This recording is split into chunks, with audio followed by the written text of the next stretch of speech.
morning and good evening. A warm welcome from sunny Bochum here in Germany to all of you in Asia and Europe. It is my pleasure to introduce you to the 12th Jean Monnet lecture on EU-Asia connectivity, held in the context of the Jean Monnet Chair and the Center for EU-Asia Connectivity, CIAC, here at Ruhr University Bochum and the Department of International Political Economy of East Asia at the Faculty of East Asian Studies. My name is Sebastian Bersick, and I'm already looking forward to an exciting lecture on digital geopolitics in the Asia-Europe space, issues, actors, and divides, delivered by Dr. Jovan Kurbalija.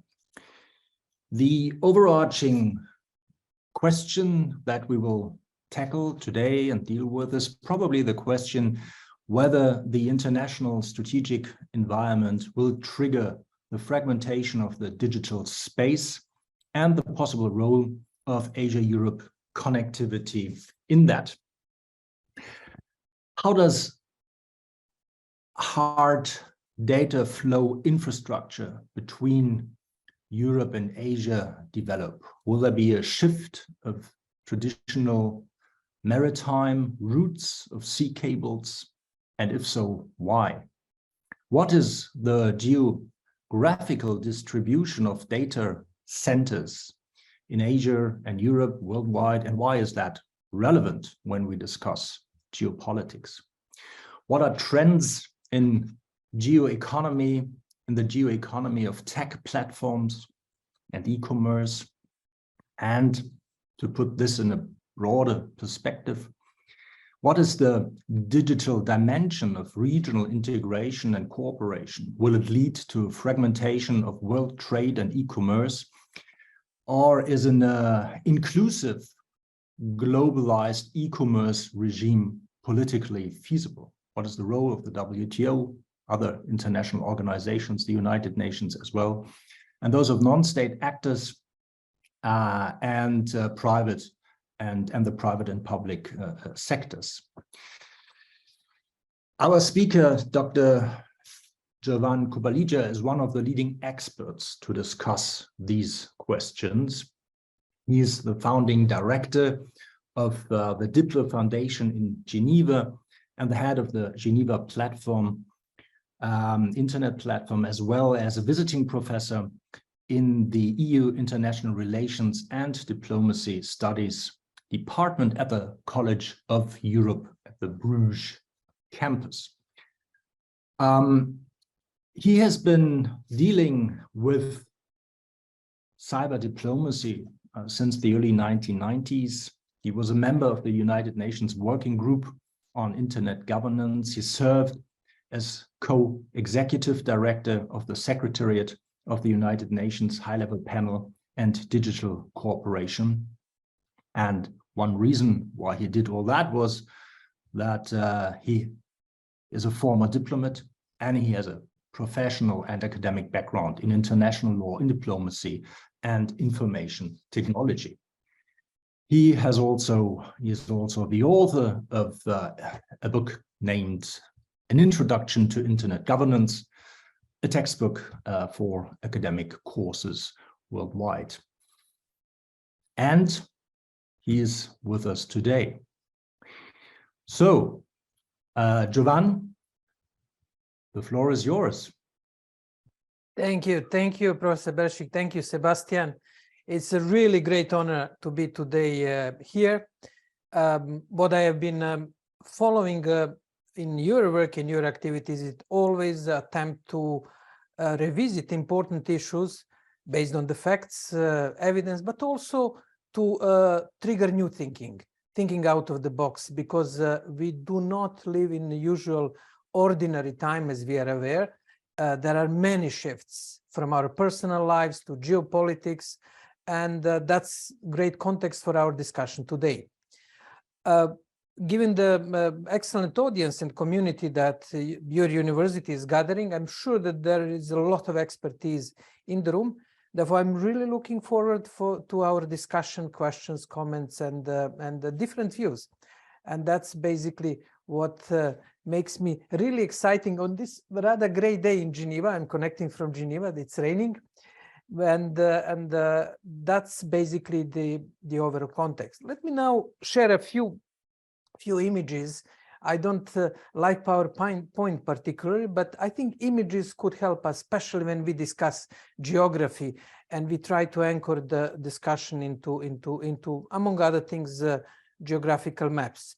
I will share with you my PowerPoint, and this PowerPoint will be available later on for your consultations and for overall discussion. Okay, just usual, I guess you can see the PowerPoint. Stefan, yes, no. Just a feedback, it's always important for the Yes, we can. Okay, great. Thank you.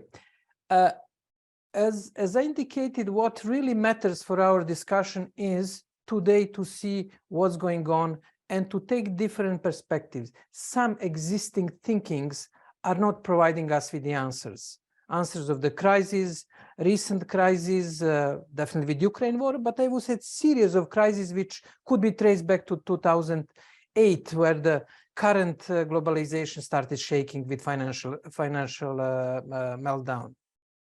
We'll have a lot of maps in our discussion. It's about geography, and geography is back.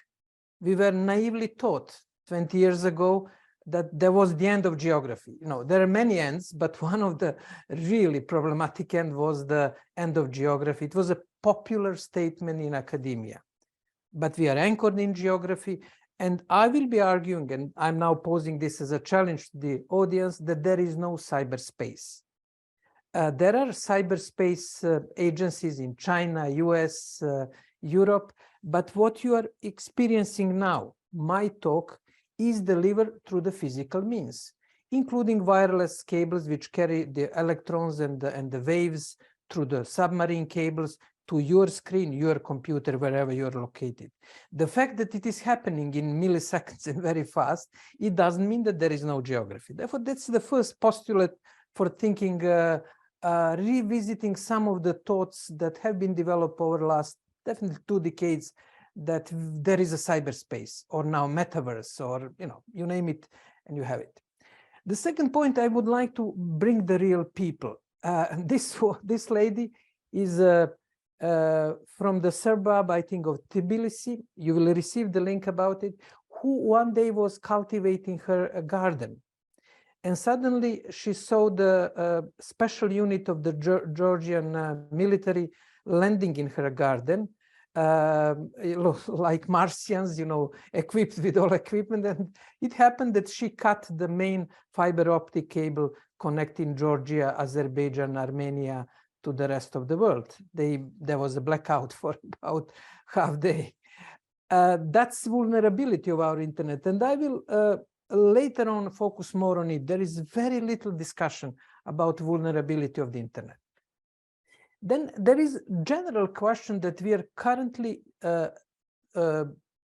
living in some sort of axial period, which German philosopher Karl Jaspers described it as a moment where society has to decide on its software. And it happened 20 centuries ago with Confucianism, Christianity, ancient philosophy. Enlightenment period was another phase. Vienna thinkers, especially between 2 world wars, Schumpeter, von Mises, Freud, and Wittgenstein and others, more or less shaped our era and digital age. And we are currently living in one of the axial period. We are entering axial period, answering what does it mean to be human? What is it about how our society should be governed? And here, the values and philosophical, religious, cultural traditions from Asian Europe will again get additional relevance. Practically speaking, this discussion is happening in the context of our common agenda of the UN Secretary General. He literally asks societies worldwide to revisit social contracts that they have, and hopefully global social contract. Can it work? Including UN Charter and some core documents. Therefore, the philosophical discussion general on the axial period is very, very practical. One of the key issues is the struggle between us and machines. I'm sure that we can have an interesting discussion about ChatGPT or the new ChatGPT, which will be released in March by Baidu, which apparently will be even more powerful than current OpenAI. But this is our battle or cooperation for the earth and between us and machines. This is one of the important dynamics which will shape Eurasian relations and relations all over the world. In the core of it will be dilemma between human choices that we make based on our chemistry, our brain, ethos, logos, pathos, and machines. And that is basically in the core of the Enlightenment. Therefore, one of my theses today will be that we are currently revisiting bases of the whole Enlightenment tradition of Europe. How Asia will receive that, how Asian cultural traditions will relate to Enlightenment, which influence Asia through modernity, industrialization. That's or Max Weber thesis of the Protestantism and the capitalism. But this is this element that we should step back before we discuss geopolitics, digital geopolitics, or any other geopolitics. What Sebastian indicated is the global problem is that there is nobody to answer our phone calls to solve digital problems. I live in probably one of the best organized society in terms of governance and law in Switzerland. And there is, if I'm attacked, if I'm attacked on the street, I have a police. Well, it doesn't happen often in Geneva, but if I'm attacked online, I don't have a phone to call. And no countries, no companies, no citizens have that. This is a big issue. Our social contract when it comes to digital is breaking, and we have to fix it on the global level, but also on national level. We're revisiting also idea of progress. It started with climate change, but it's now coming more and more on artificial intelligence and the related issue. Therefore, this is a context in which we have to discuss today geopolitics. It's not just about cables. It's not just about data. There is a big revisiting of what defines us as humans, our societies, our politics, our economy. Here is a book which I co-drafted with ASEF, well, 5 years ago, and it includes discussion on data and connectivity across Eurasia or Asia-Europe, whatever. I don't know what is correct terminology. But I suggest that you consult it. It's a bit dated. It needs a sort of update, but it is an important mapping for this discussion. Now, before I dive deeper in geopolitics, here is how we address digital and diplomacy or international relations in 3 pillars. Changes in geopolitical environment, what we'll discuss today, new topics on diplomatic agenda, cybersecurity, cybercrime, e-commerce, internet infrastructure, and new tools for diplomats, use of Facebook, Twitter, and other tools. It's very important because there is a lot of confusion when it comes to digital diplomacy. I will also reflect on geopolitics, geoeconomics, and geoemotions. Therefore, geography is underlying concept. What is important here is that all abstract discussion that could sound like topics for international relations department are affecting all of us. Grandma connecting somewhere across the continent with her grandchildren. Ultimately, it is about cables. Once it is connected, we get to the point that every citizen can be affected directly by geopolitics. I call it grandma geopolitics. And this is basically that element of anchoring into reality. I will be reflecting on 3 layers of the internet, more or less. Cables that carry the traffic, including satellites, anything that carries the signal. Point where the internet starts, internet protocols, and then content, e-commerce, and the other elements. I would like also to invite you to think about these 3 layers.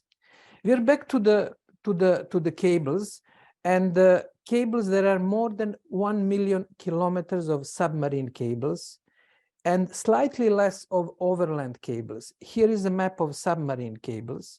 They cross the continents, and I will share with you one interesting link, which you can revisit. This is the link where you can see how your country is connected at any time to the internet. What is the cable? Who owns the cable? What is capacity of the cable? And what you will see in our discussion today, you will receive the link, and my colleagues will share these links. Therefore, you can check it. There is not yet overland, which is missing, and there are a few other maps not as interactive as this one. But going back to the cables, let me just go quickly through the main geography and even historical reflection. While geography is stubborn, you have today more or less the same critical points around Eurasia landmass that you had 100 years ago, when Britain, in particular, later on France, joined the submarine cable competition at that time for telegraph cables. And you have the critical points, including Gibraltar, Malta, Suez, Aden, and then Malacca Strait next to Singapore. It hasn't changed, and it hasn't changed to the point that I found in archives some comics. This is a comic how basically after a battle with Fashoda, how French cartoonists pointed British control over the cables because the Fashoda war in Africa was decided, basically influenced by possibility that the French communication went through British cables. This is how one cartoonist, or at one point when Russia was developing Russian Empire, trying to develop telegraph connection to China, and there was a battle between continental cable and submarine cables, and there was one comic from beginning of the 20th century describing Russia potential control of the continental versus submarine connection, seabed connection. Therefore, in a way, nothing is new under the sun. And we should be really a bit modest when it comes to our time. We tend to be chrono-narcissistic, thinking that everything is happening now and here.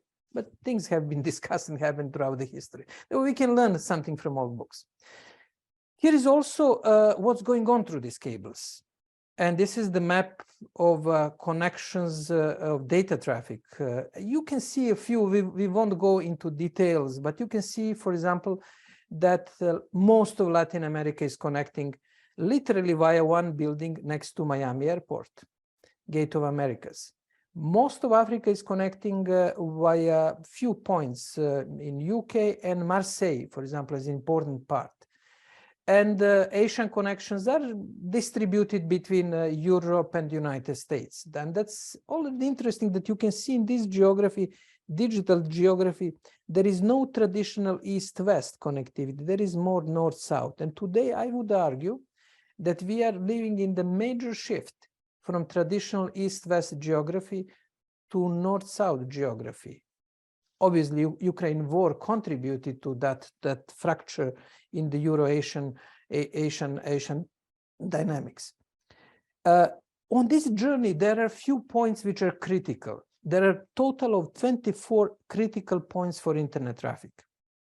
Miami, that building next to the airport, where most of Latin America communication is coming. Alexandria, Suez, and Malacca. In Europe, most of traffic is coming via Frankfurt. The condensation of the digital traffic in Europe is, and we will discuss it later on. One important aspect, back to that drawing of China and the Russian Empire from the beginning of the 20th century, is that Belt and Road Initiative started shifting traffic from the submarine cables to overland cables. And when the pipeline is built on a railway anywhere in the world, fiber optic cables is basically laid next to in the trenches which are created. There was a bit of a discussion in digital geopolitical circles if the traditional submarine cables, which date back to the British Empire telegraph cables, are basically going to be obsolete, and there will be serious competition from the overland cables across the Russia, but also increasingly over the Belt and Road Initiative. That dynamics is still open, and in this dynamics there is one important aspect. Tibetan Plateau is the place after Arctic with the highest concentration of the fresh water and huge hydropower potentials. You know that Yangtze, the Gang, and all rivers are basically coming from the Tibetan Plateau. Next to it is the plain, Central Asian plain, including China, Mongolia, and the other places, which has almost ideal climate for the data centers. That you have cheap electricity coming from Himalaya, you have dry climate, which is ideal for the data centers, and you have cold climate. You don't need a lot of cooling. Therefore, there is an interesting possibility that some authors argue that could be developed around the Belt and Road. Let me just map what currently exists, and this map is rather interesting. You have essentially cable 1 is traditional cable, still carrying the most of digital traffic around Eurasia. You have cable 2. It is traditional the communication going mainly through Russian territory. It should be a bit more towards north and a bit of Kazakhstan. Cable 4 is Belt and Road Initiative cables, and cable 5 as well. There is two interesting cable. Cable 3 was a cable which was built in rush when the Arab Spring started in Egypt and the Middle East, were basically financed by Germany. They connected Frankfurt as the main center for digital communication of Europe via Eastern Europe, Ukraine, Azerbaijan, Iran to the cables towards Asia, to reduce the risk of the cuts of the cables due to the political instability in Egypt. And you have cable 6. Cable 6 is the shortest link between Eurasia going to the Arctic route. On this map, it's not proper perspective, but as you can imagine, the globe, it's the shorter link. It was financed initially by people from the city in London with the idea that they can get ahead with the access to information at the stock exchanges in Asia, in Shanghai, Hong Kong, Singapore. It is now dormant because of the crisis in relations with Russia and overall complexity of that relations.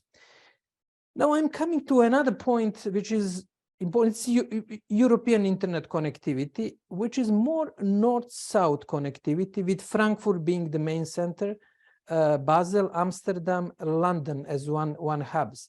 And for those of you who are into European geopolitics, exactly cables follow the so-called European geopolitical and geoeconomical banana, which starts in northern Italy and comes to the UK. Now, with Brexit, we have to see how far can banana go. But as far as digital communication, it is the way how it is done. Now there are risks that are existing with this, especially submarine, but even more overland cables. There was a joke that once shark tried to bite one cable unsuccessfully, but cables are disconnected, and they're the most vulnerable part of global critical infrastructure, because many countries have the special submarines that can cut the cables, including 5 members of Security Council. And you can imagine that you cannot control 1 million cables at the seabed of Atlantic or Pacific Ocean. And this is a huge vulnerability. And there is no yet international protection for cables. There is something in law of the sea, but I think international community has to put the efforts to do it, because this vulnerability is major vulnerability. And what happened with the North Sea Stream in explosion, that shows that same thing, but with much easier tools can happen with internet cables. We have also in these geopolitical satellites. With Elon Musk and SpaceX, and satellites are becoming more and more important. mind you, not only satellites, even balloons, but we may discuss it later on. But what is going above territory is becoming more and more important. And this is another issue for geopolitics in Eurasia. Then we comes to the military use of the maps. Here are the map of countries declaring or basically having indications of the use of the offensive capabilities. And here is, you can see that Eurasian countries are preparing for potential conflict. Definitely big ones, Russia, China, India, but that's another field where cyber war and cyber conflicts are increasing in the relevance. You have then the question of between Euro and Asia, you have the geoeconomics. What's happening in geoeconomics? Here is a map of the richest companies in 4 continents: United States, Apple, Microsoft, Amazon, mainly China, Tencent, Alibaba, a bit of Samsung, and Europe almost next to Africa with SAP as a big company and basically non-existent in geoeconomics. This is going to influence future European digital politics. It's already happening with regulation, with the other issues, and soul searching of Europe, what to do with this problem, very weak digital economy. Just to give you illustration, bearings of what we are speaking, and this brings into geopolitics private companies. Apple's market capitalization at the end of 2021 is slightly lower now, was 3.1 trillion. Whole combined GDP of African continent was in 2019 2.4 trillion. This is another issue that I would like to invite you to bring into our discussion, changing geoeconomics and growing power of digital companies. And what I would like to highlight here in another element is approach of European or nation countries when it comes to sovereignty. Can you control your digital territory? And here you have different terms: cyber sovereignty, digital sovereignty, data sovereignty, AI sovereignty. But the main issue is what type of data you should keep on your territory and what type of data you should share.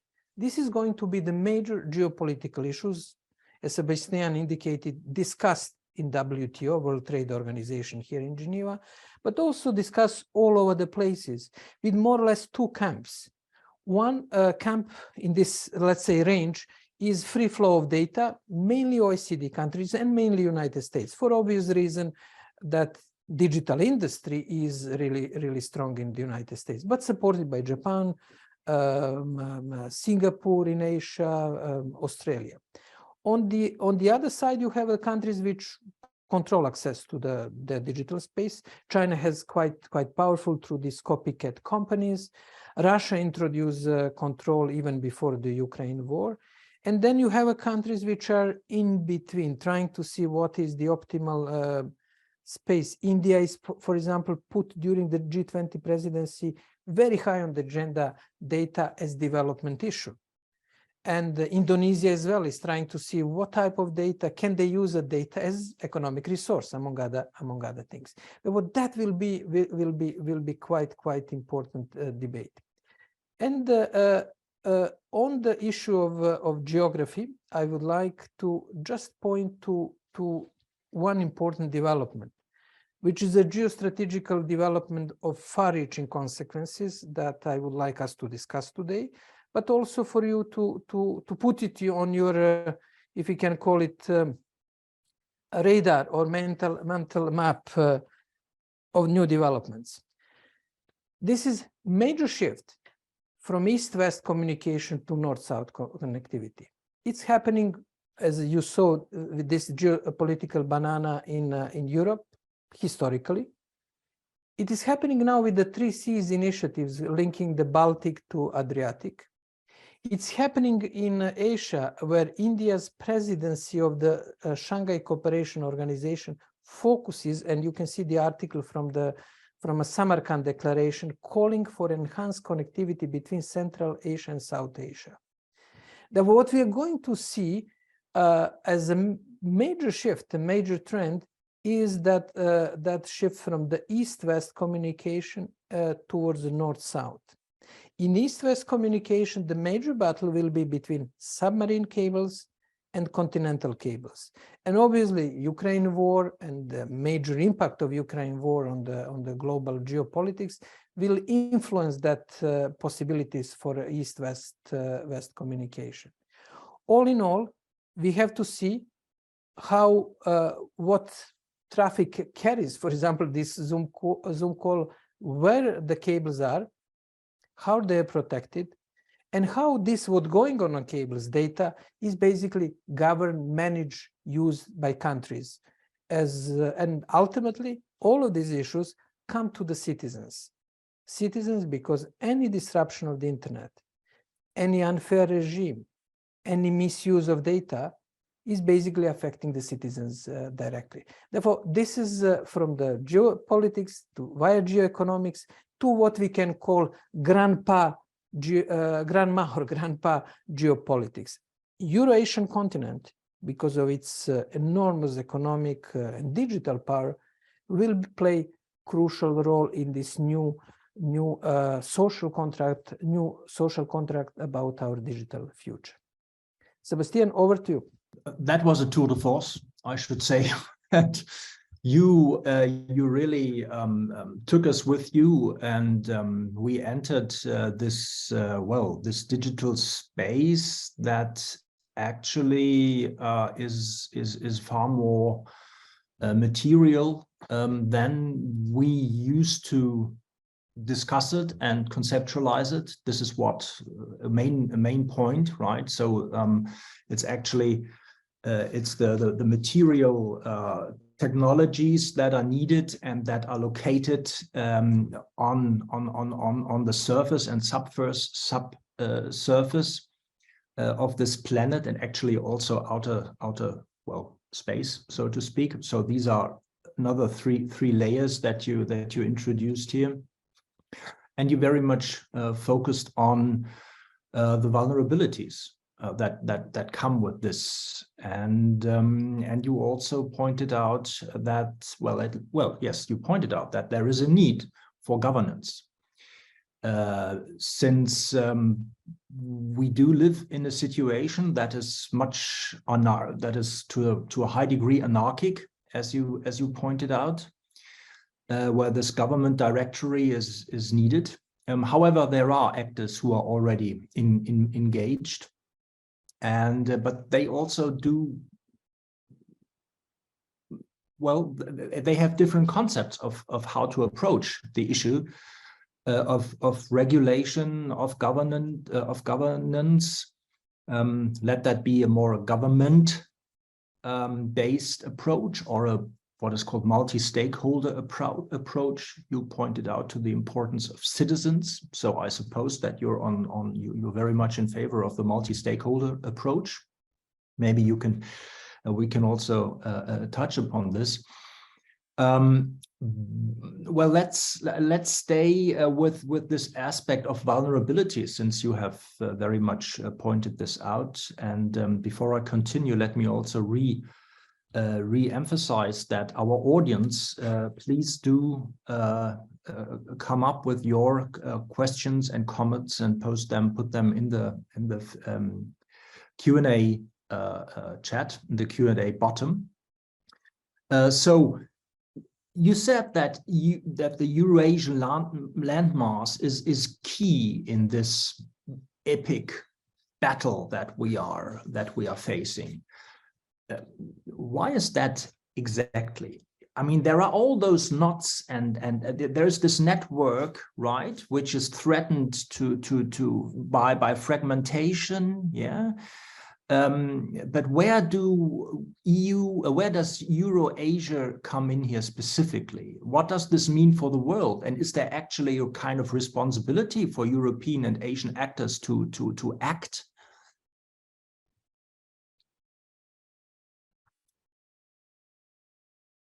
You're muted, Jovan. Currently, you're muted. It works better when I unmute. Thank you, Sebastian, for this summary. Let me answer the question of multi-stakeholder approach. I'm a bit critical about using it as an ideological concept, which is increasingly happening. I'm very much for the inclusion, for substance of a multi-stakeholder approach within respective roles and responsibilities of all actors.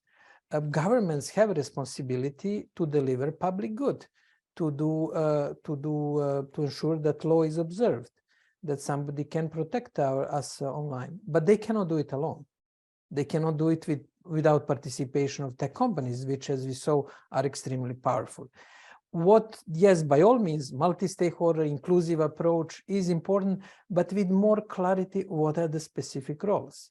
Especially when it comes to cybersecurity protection, but also data and AI. And as you know, a European Union is making the major breakthroughs and trying to develop new regulation, becoming so-called Brussels effect. When it comes to data, now there is a big development about AI. We have negotiation of AI convention in Strasbourg and possible AI Act in Brussels.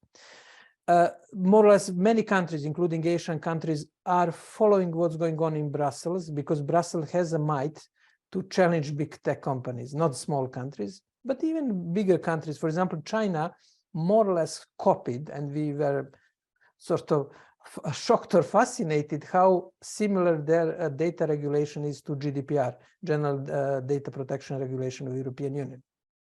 Therefore, that's in brief. Yes, multi-stakeholder, but we have to have more clarity, especially when it comes to data and AI, and also highlight the importance of Brussels effect. Brussels effect on the global governance. It already happened with data. It most likely will happen in AI. Will happen with Digital Service Act, Digital Market Act. And here, the cross-fertilization between Europe and Asia is happening a lot. Indonesia, India are following China on the data regulation and following what's going on in Brussels. It's a bit underestimated aspect in the research on this governance cross so far from Brussels to the rest of the world, but also we may expect the also more influence from Asia. Now, when you indicated that's one contribution of Eurasian continent. Now, it's very difficult, as you know, your research in this field, to speak about unity of this. Diversity is huge with Southeast Asia, East Asia, Middle East, not to speak of Russia, but there is one interesting aspect. Russia territorially covers Eurasian landmass from European part of Russia and the Asian part of Russia. Russia has been considering itself as Eurasian connector.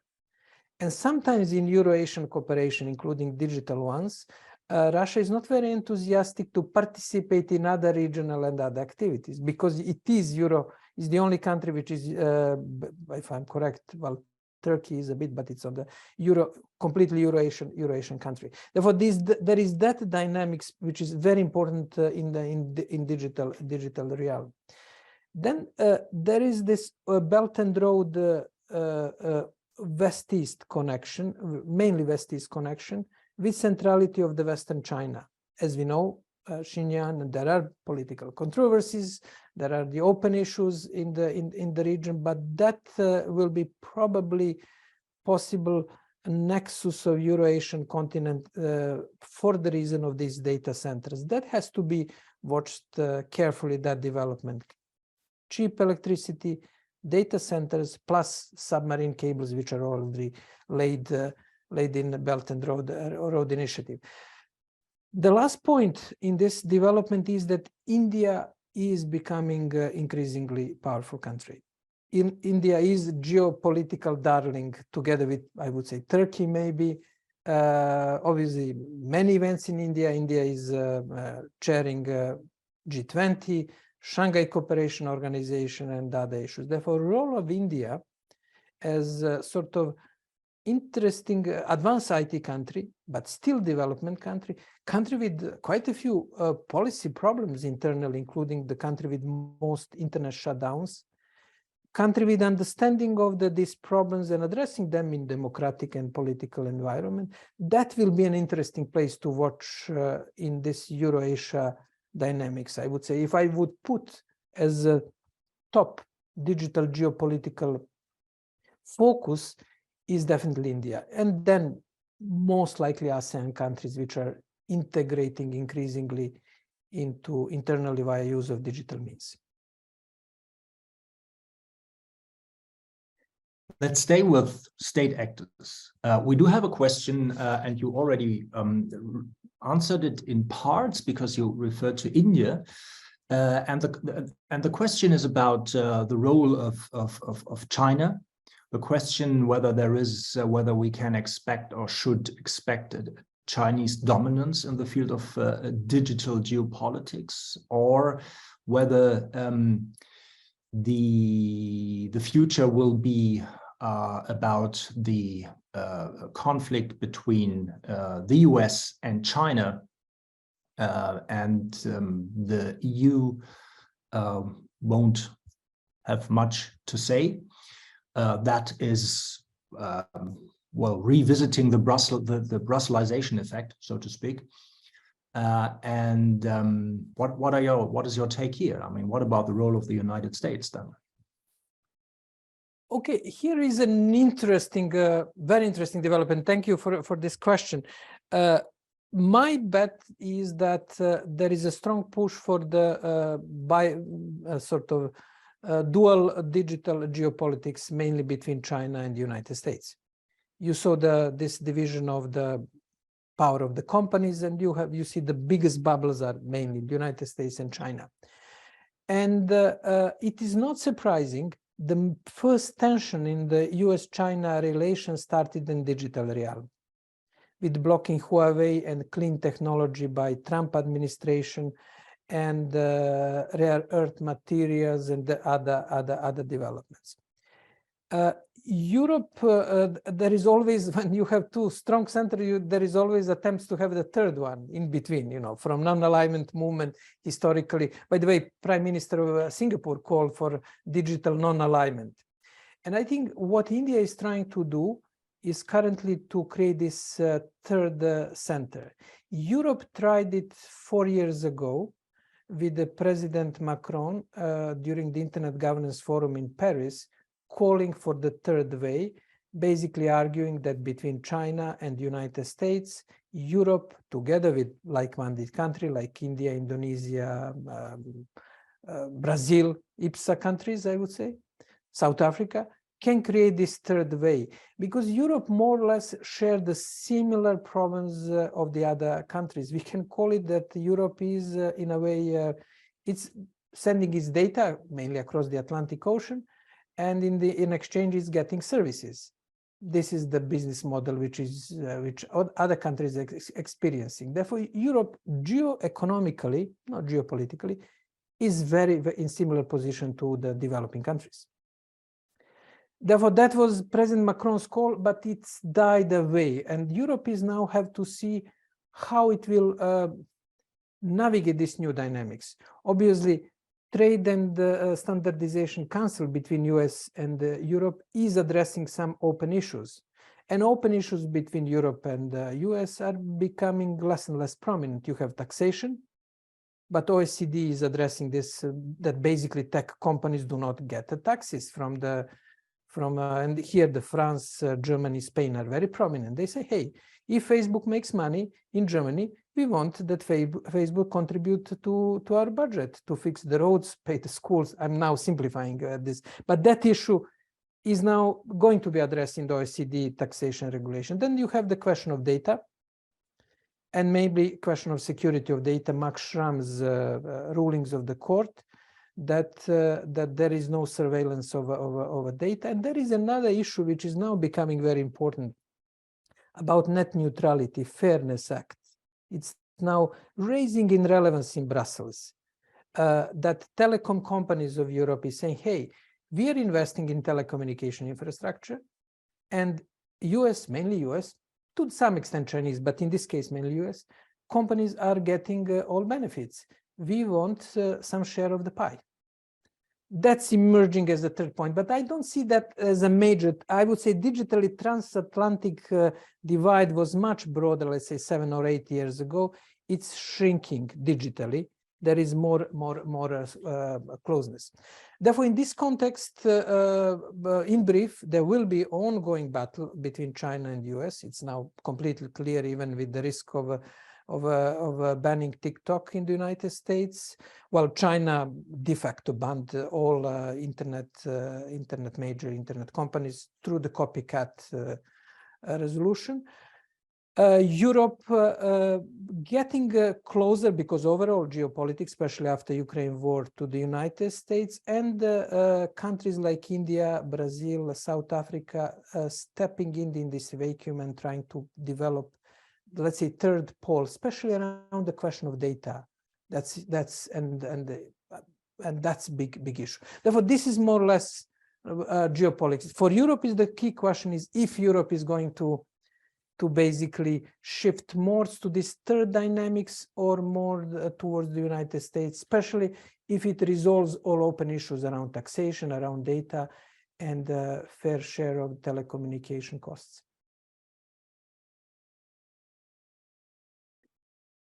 There are other actors as well that our audience is interested in, although obviously the United States, India, China do stick out here, and that is Southeast Asia. One question here is that you referred to the geopolitical banana, the blue banana in Europe. Is there a, let's call it a functional equivalent to that? Does it exist in the East Asian region? What about especially Northeast Asia? Since there is no, there appears to be no connection when it comes to Northeast Asia. So could you explain, elaborate a bit further on the geographical, the relation between geography and geopolitics with regard to East Asia? Well, when it comes to East Asia, you have basically stronger influence of China and Russia when it comes to overland cables, because they are dominant powers on the overland cables. Yes, that's true. There are no, in Northeast Asia, there are no cables. There was this Arctic cables that was supposed to be developed, but it is now shelved because of the crisis in relations with Russia. And that you have two elements. You have overland communication both by Russian networks and the Chinese networks, less underwater cables, and then you have, when you move towards south, you have obviously with Japan, with Taiwan, you have very intensive cable networks over there. I may share this just that we see the concretely what does it mean. And then further south you have obviously Malacca Strait as a key point, where you have the most dynamics. Yeah, you see that's basically, you don't have a cables. There are not that many cables in the Northeast Asia. You're right, there is one cable going, but I think that's very weak. It's not that strong cable. But then the more you move towards south, you have this big concentration of transatlantic cables going toward Japan.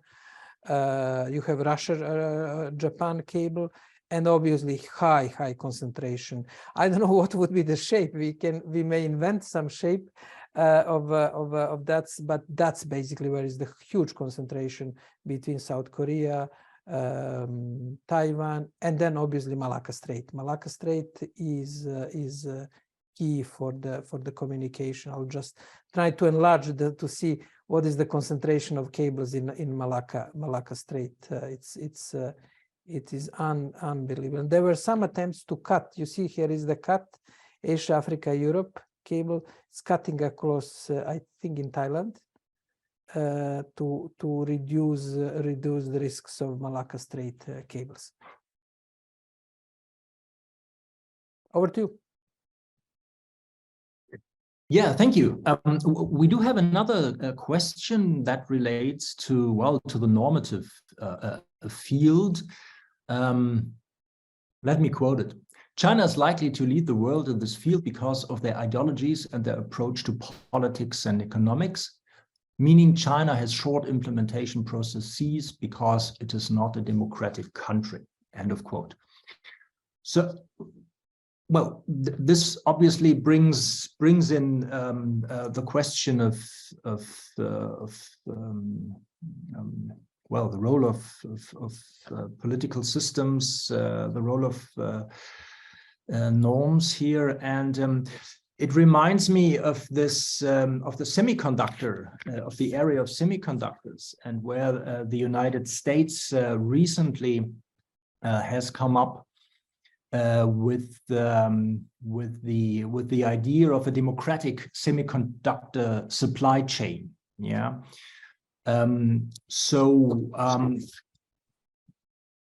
Where do you see? How do you see that that politics and ideology enter this geopolitical game? Do you see a likelihood for a democratic well, space, digital space? Okay, I'm basically have been following carefully, and now your question is very pointed because of the, especially after arrival of Biden administration, question of values get much higher prominence. Question of democracy, human rights. We're seeing it in Geneva, more and more dynamics. Therefore, previous dynamics, which was more or less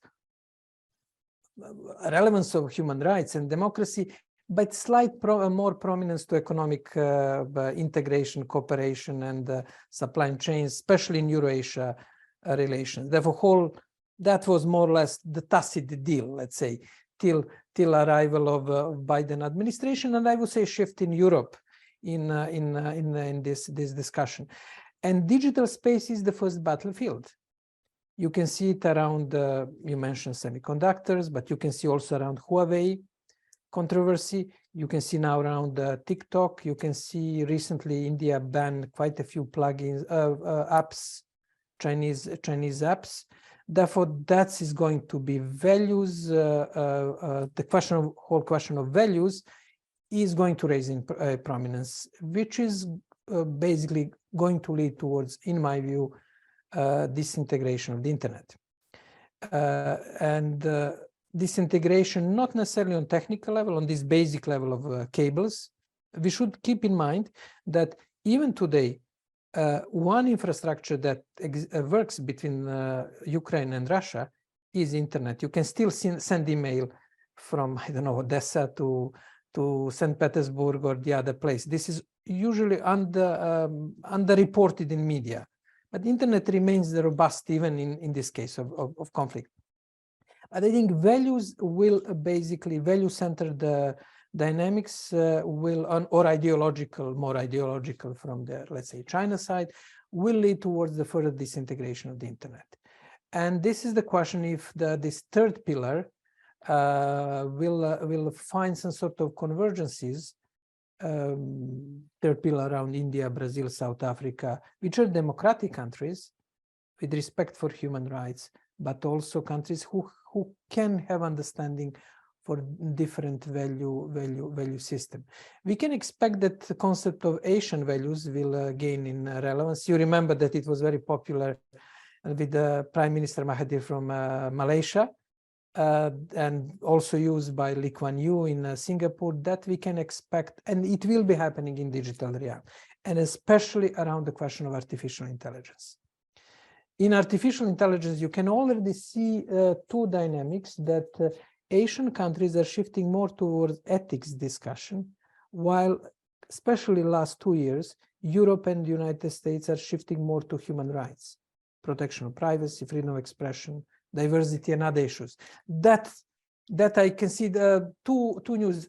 Definitely it will get worse before it gets better. When it comes to integrated internet, we can have disintegration. And the main battle will be around the AI ethics and human rights.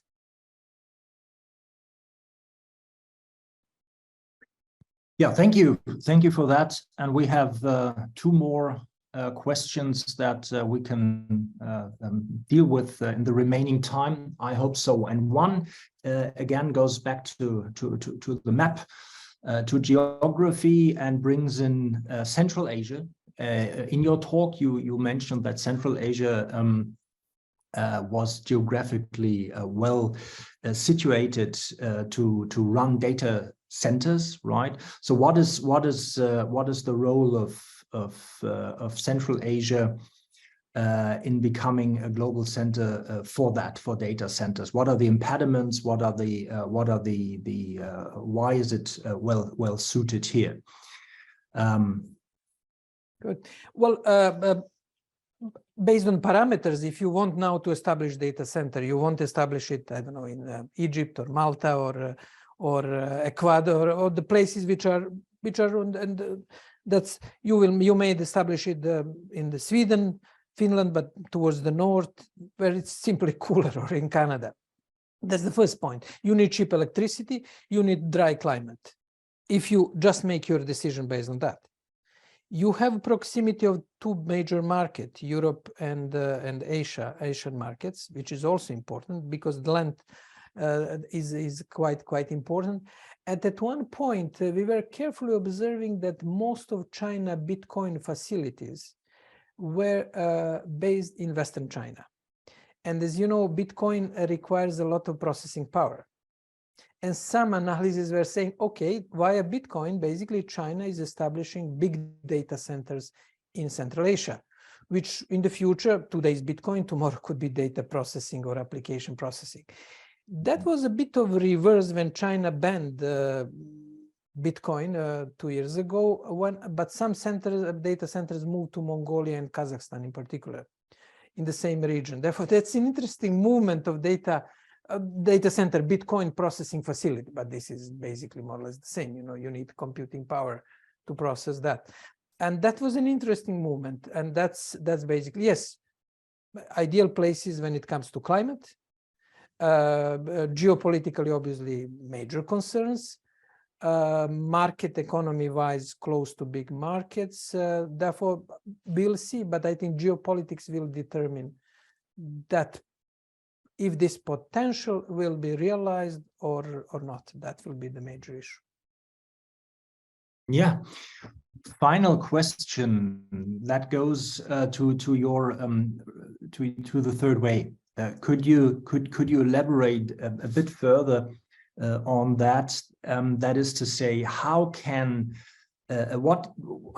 Europe, what will it take for Europe to establish this to walk down this third way, that is a more moderate approach between a free flow, an open data flow on the one side, or data sovereignty on the other? Sebastian, I don't think that I don't see that it will be the geopolitical sort of diversity or situation like during the Cold War, where you had two blocks and you had, let's say, non-alignment and neutral countries. It will be more diverse digital geopolitics. Let's say on data, Europe will be quite close to India, South Africa, not because it has the same problem. It needs to protect its data, and Europe is already well positioned with GDPR.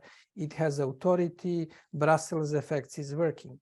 When it comes to the human rights online, obviously Europe will be closer to the United States. When it comes to e-commerce, there will be different positionings, maybe with some links toward China due to the supply chains. When it comes to cybersecurity, again, especially because of the Ukraine war and our crisis, will be closer to the United States. Therefore, we can expect some sort of diverse or asymmetric diverse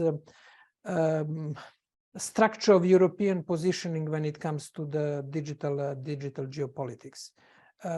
It's different from data, from the development issues. That will be that I expect, and probably Europe has to intensify cooperation, especially in the Euro-African continent, because already cables are there.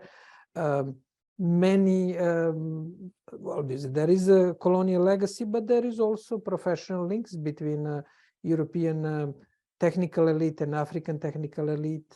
That's, I would say, if I can advise Europe, I would put it priority as the first. And second, to engage IPSA countries, India, Brazil, South Africa.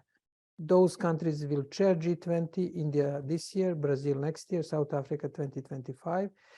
And try to build something. 2025 will be important year, where quite a few decisions will be made on the global digital politics. And maybe that could be an interesting build-up for Europe to use this diverse approach with closeness to the United States when it comes to human rights, cybersecurity, data maybe to other countries, but also to foster this new deal, global deal, which would reflect also development issues, the issues of the digitalization, issues of democracy. There is a space for the smart policy, and Europe has a leverage. It has this Brussels effect. It has strong development assistance, and it can play important role in fostering these new deals in Euro-Asia space, but also in Euro-African. I would say I would give priority definitely to Euro-Africa in this case. Well, Jovan, I'm afraid we have to. This is where we will very soon go offline, right? Because our time has come to an end. You ended on a somehow positive note, I should say. That was not so much focused on vulnerabilities, but more on the, well, on the need, but also on the actual on evidence for multilateral governance and the need for it, right? The demand for that in order to harness those perils that you refer to. Problem solving. So thank you for your for a very informative, very lively and thoughtful presentation and lecture here. Thank you also to our audience. The video will be put online soon on CX website, so you can watch it again whenever you feel like it. And thank you very much to the team as well that worked so hard to make this well, to deal with the technicalities of making this transmission possible. And I'm sure that we will now have a better and clearer understanding of those roots that the technology has when we use it, and the implications on society, politics, and economics as a whole. Jovan, from your side. Thank you, Sebastian, for organizing it. Thank you for attendance. Excellent questions. It is important debate, and in the terms of my wandering birds, we should be wondering what's happening around us, and use a common sense. Some of these issues are hyped, but at the end, it is a common sense. And the more we get back to clarity of thinking, talking, and common sense, the more inclusive and better and stable world we will create. And I think it's important to preserve internet as a global public good. And if not for anything else, at least for grandma's geopolitics. Well, for all the grandmas, grandpas, and the next generation, I suppose. Definitely. Yeah. Thank you. Good. So, bye-bye to all of you.